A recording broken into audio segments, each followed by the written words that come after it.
Hello friends, चलिए आज बात कर लेते हैं सीजेपी प्रोटेस्ट को चलते हुए कई दिन हो चुके हैं। आज पर्यावरण सोनम वांगचुक जी को आमरण अनशन पर बैठे हुए 18 दिन हो गए। इन सब को लेकर विदेशी मीडिया तक क्या चर्चा हुई है। तो आज उन्हें आमरण अनशन पर बैठे 18वां दिन है।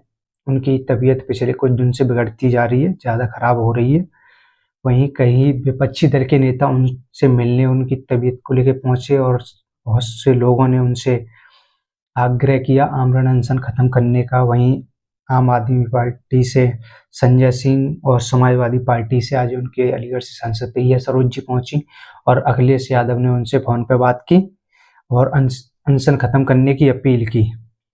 इस पर उन्होंने अनशन खत्म करने वाली बात पे उन्होंने द इंडियन एक्सप्रेस हिंदी को, जो सौरभ द्विवेदी जी हैं, वो उनके इंटरव्यू लेने पहुंचे, तब उन्होंने क्या कहा ये सुनिए आप। आपके अनशन का क्या नरेंद्र मोदी सरकार की तरफ से किसी प्रतिनिधि ने किसी प्रकार का डायरेक्ट या इनडायरेक्ट संपर्क किया आप पहुंचे? अभी तक तो हमें नहीं खबर है, मगर ऑल द मोर रीज़न कि हम उन तक ये संदेश पहुंचाएं। अगर नहीं पहुंचाया है तो ये सिर्फ सरकार की विफलता नहीं है, ये भारत की जनता की विफलता है कि वो इस आवाज़ को एम्पलीफाई नहीं कर पा रहे हैं। वो इतने संख्या में आवाज़ नहीं दे रहे हैं कि सरकार को ये मुद्दा गंभीर लगे। क्या आप इंतज़ार करेंगे जब नेहा जैसे बच्चियाँ, आकांक्षा जैसे बच्चियाँ आपके घर से हो, आपकी बेटी हो, आपकी बहन हो, तब आप आवाज़ करेंगे? आपके साथ आने वाला कोई नहीं होगा। उससे पहले आवाज़ करेंगे और संख्या में करेंगे तो सरकार विवश होकर बातचीत भी करेगी और सुलझाएंगे भी। वैसे भी हमें उम्मीद है सरकार इतनी असंवेदनशील नहीं हो सकती, वो शायद ज़रूर आजकल में सुलझाने की तरफ कदम बढ़ाएंगे।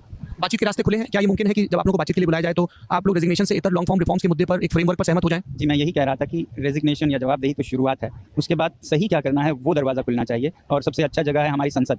तो मानसून सत्र में इस पर बहस होनी चाहिए और उसके विस्तार के लिए इन युवाओं को या मुझ जैसे शिक्षा में काम करने वालों से ज़रूर आप काम लीजिए, सुझाव लीजिए और सब मिलकर, इसमें कोई अहम की बात नहीं है, सब मिलकर एक अच्छी व्यवस्था बनाएं जो पीढ़ी तक अच्छे शिक्षा की नींव रख सके।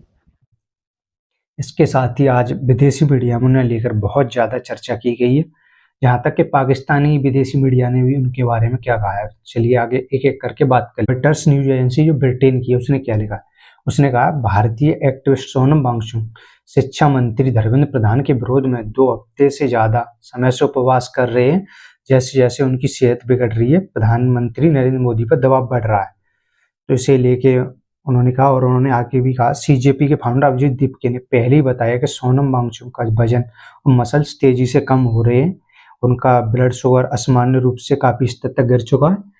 तो इसके साथ ही दोस्तों, उनका वजन पिछले कुछ दिनों में 8 से 10 किलो के बीच कम हो चुका है। वहीं डीडब्ल्यू ने, जो जर्मनी की है, उसने कहा सोनम वांगचुक की भूख हड़ताल खत्म करवाने के लिए याचिका दायर की है। दिल्ली हाईकोर्ट में एक याचिका दायर की गई है जिसमें अपील की है कि सोनम वांगचुक जी का भूख हड़ताल खत्म की जाए।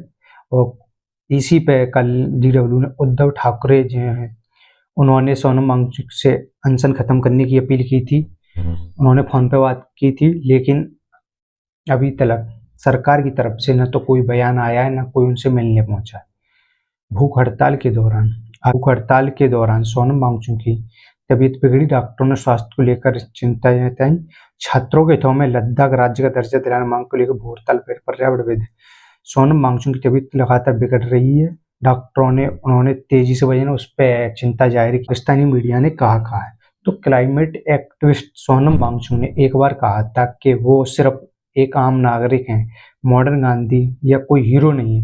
उन्होंने लोगों से अपील की, किसी दूसरे की प्रेरणा ढूंढने से बेहतर है खुद के हीरो बनो। उनके सपोर्ट में आए लोगों को धन्यवाद देते हुए उन्होंने कहा, 2 तरह के बयान मुझे बहुत दुख देते हैं। पहला जो 21वीं सदी का गांधी कहते हैं, दूसरा जो मुझे हीरो बुलाते हैं। मैं दोनों ही नहीं हूँ। किसी दूसरे में अपना हीरो मत देखो, जिम्मेदार नागरिक बनो और खुद का हीरो बनो, उन्होंने कहा। ये पाकिस्तानी मीडिया ने उनको छापा है, उन्हें लेकर, प्रोटेस्ट को लेकर। वहीं बीबीसी न्यूज ने इस प्रोटेस्ट की तुलना सन 2011 में जो अन्ना हजारे आंदोलन हुआ था, प्रोटेस्ट, उसे लेकर क्या कहा? वांगचुक के इस अनशन की तुलना सन 2011 में अन्ना हजारे और अरविंद केजरीवाल के अनशन से भी हो रही है। तब अन्ना के साथ बॉलीवुड की कई हस्तियां समेत विपक्षी नेता अनशन स्थल पर आते थे, लेकिन इस बार ऐसा नहीं हो रहा। तब विपक्ष में भारतीय जनता पार्टी थी और केंद्र में मनमोहन सिंह के नेतृत्व में कांग्रेस की सरकार थी। अब केंद्र में बीजेपी सरकार है और कई लोग, लोकसभा के नेता प्रतिपक्ष राहुल गांधी से सवाल पूछ रहे हैं कि वो अनशन से दूर क्यों।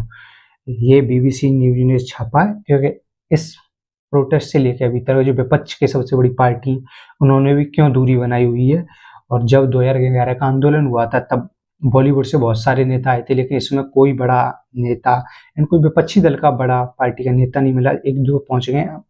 हाल ही में खबरें सुनने को मिल रही है कि शायद अखिलेश यादव एंड राहुल गांधी मिलने जा सकते हैं। तो थैंक यू दोस्तों, आपको वीडियो कैसा लगा और हमारे चैनल को सब्सक्राइब